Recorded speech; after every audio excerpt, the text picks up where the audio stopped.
Donc là, je vais vous présenter les produits pour la préparation et la réparation des cuirs. Donc, nous avons un décapant dégraissant. Alors, je vais faire une petite aparté. On vous a présenté sur notre vidéo le nettoyant. Ce produit va nettoyer les cuirs, les dégraisser, sans enlever le fixatif, sans enlever la protection du cuir. D'accord? Donc, ne pas confondre, parce qu'on l'a déjà vu à Alta, de prendre ce décapant dégraissant pour nettoyer les cuirs.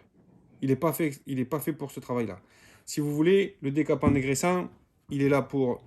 Forcément, il va nettoyer parce qu'en fait, il va casser toutes les protections du cuir pour que vous puissiez ensuite travailler euh, et que vous puissiez faire pénétrer les produits, que ce soit de réparation ou de coloration dans le cuir. Sans ce produit, tout ce que vous allez faire va rester en surface et très rapidement va partir. Donc, c'est très important d'utiliser le décapant, mais uniquement que si vous devez réparer et colorer par la suite.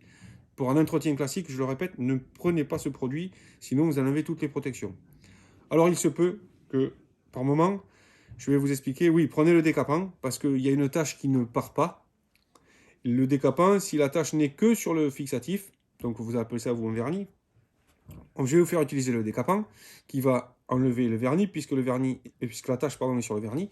Donc je vous fais enlever le vernis, ça ne va pas enlever la couleur, c'est dans des cas bien précis, c'est pour ça que je fais un aparté là-dessus. Donc vous allez enlever le vernis, et donc la tâche, mais par la suite, il faudra refixer, d'accord? Donc j'en profite, je vais vous dire de temps en temps, vous prenez le décapant pour enlever la tâche et donc enlever la couleur, et ensuite vous allez revernir incolore avec ce produit. C'est un aérosol, c'est très simple, c'est très facile et c'est super efficace pour des tâches qui sont assez récentes, parce que plus une tâche est vieille, plus elle va rentrer dans le cuir, et vous n'aurez pas besoin de repasser une couleur. Donc par moment, oui, je pourrais utiliser ça pour nettoyer, casser le vernis et ensuite passer le vernis. Donc, une fois que vous avez passé le décapant, si votre cuir est déchiré, vous utiliserez une colle. C'est une colle néoprène classique. Donc nous, ça, on ne le fabrique pas. On a une grosse société qui nous vend des bidons qu'on reconditionne. Je préfère vous dire la vérité. Sur ce genre de choses, il n'y a pas de mystère. Donc si vous avez de la colle néoprène, inutile d'acheter la nôtre. Mais sinon, vous l'avez un petit pot de 40 grammes, comme ça, c'est plus simple. Encore une petite aparté, quand vous faites du travail de maroquinerie, cette colle peut faire des points durs. Donc nous, on fabrique une autre colle qui n'y a pas là, parce qu'elle est assez spécifique, qui va vous permettre de garder, par exemple, un ourlet de pantalon en cuir. Si vous mettez cette colle-là, vous allez avoir un ourlet assez dur. Avec une colle que nous, on fabrique, vous pouvez avoir votre ourlet très souple, comme si vous n'aviez pas fait d'ourlet, comme si le cuir était d'un seul morceau.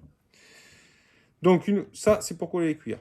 Si vous avez des trous ou des écailles qui sont profondes de plus de 2 mm, par exemple, vous allez utiliser le mastic. Le mastic, si je l'ouvre, vous verrez que c'est un produit épais. Vous voyez, ça part pas, c'est épais. Donc ceci, quand ça sèche, ça reste souple et vous pouvez boucher les trous avec. Ce produit, on va généralement vous dire de le mélanger avec un peu de couleur parce que ensuite pour le travailler, pour le colorer, ça sera plus simple. Donc déjà on confond des fois le mastic avec la résine. La résine c'est un produit souple, c'est du liquide. Épais certes mais du liquide. Ce produit-là vous permet de refaire la fleur du cuir, le renforcer quand il est trop fin et surtout appliquer la résine par-dessus le mastic une fois que vous avez fini votre réparation de mastic parce que le mastic, si vous ne mettez pas un film de résine par-dessus, à chaque fois que vous allez passer de la couleur, vous allez avoir un aspect mat là où il y a du mastic et à côté vous aurez un aspect satiné. Donc pour éviter cet effet qu'on appelle un embu, vous allez passer de la résine sur le mastic et ensuite vous allez passer votre couleur. Et nous avons ensuite, pour terminer, le préfond d'accrochage. Alors le préfond d'accrochage, ce produit sert à ouvrir le cuir. C'est-à-dire que le décapant va casser la protection, mais ce n'est pas parce que vous avez mis du décapant que le cuir va s'ouvrir pour recevoir une nouvelle couleur. Grâce au préfond, le cuir va commencer à s'ouvrir. Alors on parle à millimètres ou à micron de millimètre, hein, bien sûr. Et la couleur va pouvoir pénétrer à l'intérieur du cuir pour vraiment s'ancrer. Ce fixatif, on a gardé la même étiquette, mais il est nouveau. Parce que grâce à celui-ci, vous allez pouvoir masquer les taches de stylo bille.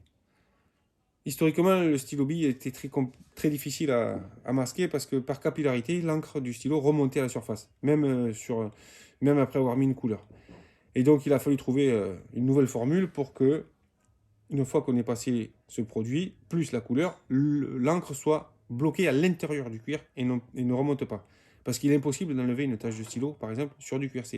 Les gens qui vous disent ça, ils vont vous dire des bêtises. Le stylo bille sur une cuir, c'est comme un tatouage. Un peu comme sur ma main. Pour que je la fasse partir, à part au laser, c'est tout ce que je vais réussir à faire. Donc, celui-ci va ouvrir le cuir et va empêcher tout produit de remonter une fois que vous avez coloré. Voilà, merci.